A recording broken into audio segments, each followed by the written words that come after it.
மோசே செங்கடலை பிளந்தது அதிசயம்தான். ஆனா அதுக்கு முன்னாடியே ரத்தம் சிந்தாம கத்தி இல்லாம ஒரு யுத்தத்தை 2 பெண்கள் ஜெயிச்சாங்கன்னு உங்களுக்கு தெரியுமா? அவங்க பேரு சிப்ரா, பூவா. அந்த காலத்துல எகிப்தின் ராஜா பார்வோன் தன்னை ஒரு கடவுள்னு நினைச்சிட்டு இருந்தான். அவனுக்கு நம்ம மக்கள் மேல பயம். எபிரேயர்கள் அதிகமாகிட்டு இருக்காங்க. அவங்க ஆண் குழந்தைகள் எல்லாம் சாகடிக்கணும்னு ஒரு கொடூரமான கட்டளைய போடுறான். யார கூப்பிட்டான் தெரியுமா? போர் வீரர்களை இல்ல, மருத்துவச்சிகளை, உயிரை கொடுக்கிற கையில உயிரை எடுக்க சொன்னான். இங்கதான் ஒரு பெரிய கேள்வி இருக்கு. வேதாகமம் அவர்களை எபிரேய மருத்துவச்சிகள்னு சொல்லுது. ஆனா அந்த வார்த்தைக்கு இன்னொரு அர்த்தமும் இருக்கு. எபிரேய பெண்களுக்கு பிரசவம் பார்க்கும் எகிப்திய பெண்கள். யோசிச்சு பாருங்க, பார்வோன் முட்டாளா? சொந்த இனத்து மக்களையே அவங்க குழந்தைகளையே கொல்ல சொன்னா கேட்பாங்களா? அதுவும் இல்லாம ஒரு எபிரேய பெண் எப்படி ராஜாவின் அரண்மனைக்கு அவ்வளோ ஈஸியா போய் வர முடியும்? வேத அறிஞர்கள் இவங்கள எகிப்திய பெண்கள்னு குறிப்பிடுறாங்க. இது உண்மையானா இந்த கதை இன்னும் சிலிர்ப்பா இருக்கும். ஏன்னா சொந்த இனத்திற்காக போராடுறது இயல்புதான். ஆனா ஒரு எகிப்திய பெண் தன் ராஜாவை எதிர்த்து அடிமை மக்களான நமக்காக நிக்கிறது எவ்வளவு பெரிய விஷயம். அவங்க பேரு சிப்ரா, அழகு, மற்றும் பூவா, ஒளி அல்லது கூக்குரல்னு அர்த்தம்.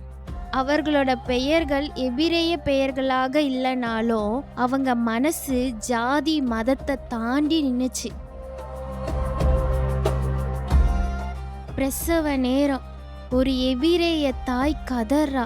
குழந்தை வெளியே வருது. சிப்ரா கையில அனல் பறக்கிற கத்தி இருந்தது. பார்வோன் சொன்னது, பிரசவ ஆசனத்தில் பார்க்கும் பொழுதே அது ஆண் குழந்தையா இருந்தா கொன்னுடுங்க. சிப்ரா இப்போ அந்த குழந்தைய பாக்குறாங்க. அது ஒரு ஆண் குழந்தை. அந்த நிமிஷம் அந்த அறையில பார்வோன் இல்ல, யாரும் பார்க்கல. அவங்க ஈஸியா கொன்னு இருக்கலாம், செத்தே பிறந்ததுன்னு பொய் சொல்லியும் இருக்கலாம். ஆனா அவங்க அதை செய்யல. ஏன்? வேதம் சொல்லுது, அந்த மருத்துவச்சிகள் தேவனுக்கு பயந்ததினால். யாத்ராகமம் 1:17. ஒருவேளை அவங்க எகிப்தியர்களா இருந்தா கூட அவங்க எகிப்தின் கடவுளுக்கு பயப்படல, நம்ம கடவுளுக்கு பயந்தாங்க. அவங்களுக்கு முன்னாடி கண்ணுக்கு தெரிகிற பார்வோனை விட கண்ணுக்கு தெரியாத நீதி மேல இருந்த பயம் அதிகமா இருந்துச்சு. அவங்க கத்தி கீழே விழுந்துச்சு. குழந்தை பிழைச்சான். இதுதான் சரித்திரத்தின் முதல் சட்ட மறுப்பு இயக்கம், சிவில் டிசோபீடியன்ஸ். விஷயம் பார்வோனுக்கு தெரிஞ்சு போச்சு. அவன் கோபத்தோடு அவங்கள கூப்பிட்டான். ஏன் ஆண் பிள்ளைகளை உயிரோட விட்டீங்கன்னு கேட்டான். அப்போ அவங்க சொன்ன பதில் இருக்கே, அதுல ஒரு பெரிய கேலி இருந்துச்சு. அவங்க சொன்னாங்க, எகிப்திய பெண்களை போல எபிரேய பெண்கள் இல்ல, அவங்க சுறுசுறுப்புள்ளவர்கள். மருத்துவச்சி வருவதற்கு முன்னே பிரசவித்தாகி விடுகிறது. இங்க சுறுசுறுப்புள்ளவர்கள்னு சொன்னதுக்கு பின்னாடி 2 அர்த்தங்கள் உள்ளன. முதலாவது, எபிரேய பெண்கள் அவங்களுக்கு அவங்களே மருத்துவச்சிகளாக இருக்கிறாங்க, நாங்க தேவைப்படல. இரண்டாவது, விலங்குகள். ராஜா, நீங்க எங்களை மிருகம் மாதிரி நடத்துறீங்களே, காட்டுல விலங்குகள் யார் உதவியும் இல்லாம தானே குட்டி போடும், அது மாதிரி இவங்களும் பெத்துக்கிறாங்க அப்படின்னு சொன்னாங்க. பார்வோன் எபிரேயர்களை மிருகங்களா நினைச்சான். அந்த ஆணவத்தையே அவங்க சாதகமா பயன்படுத்திக்கிட்டாங்க. அவனோட தப்பான எண்ணமே அவனுக்கு பதிலா அமைஞ்சது. பார்வோன் வாயடைச்சி போனான். பார்வோன் தனக்காக பெரிய பிரமிடுகளை கட்டினான். செத்த பிறகு தனக்குரிய கல்லறைகளை கட்டினான். ஆனா உயிருள்ள குழந்தைகளை காப்பாற்றின இந்த 2 பெண்களுக்கு தேவன் என்ன கொடுத்தார் தெரியுமா? தேவன் அவர்களுக்கு வீடுகளை கட்டி கொடுத்தார்.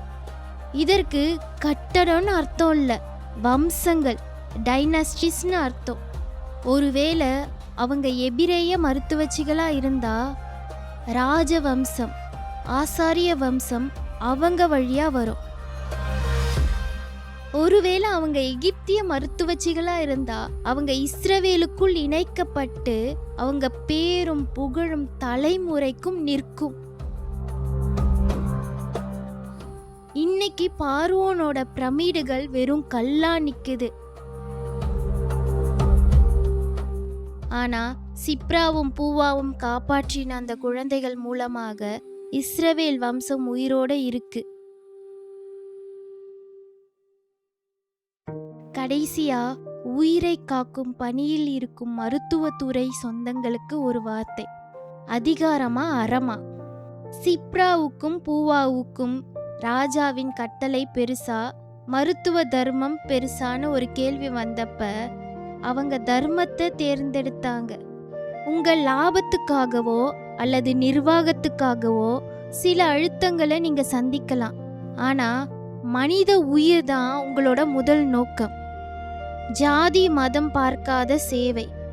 ஒருவேளை அந்த மருத்துவச்சிகள் எகிப்தியர்களா இருந்திருந்தா அவங்க எதிரியின் குழந்தைகளை காப்பாத்துனாங்கன்னு அர்த்தம். நோயாளியா யார் வேணா இருக்கலாம். உங்க கைகள் சிப்ரா பூவா மாதிரி பாரபட்சம் பார்க்காம இருக்கட்டும்.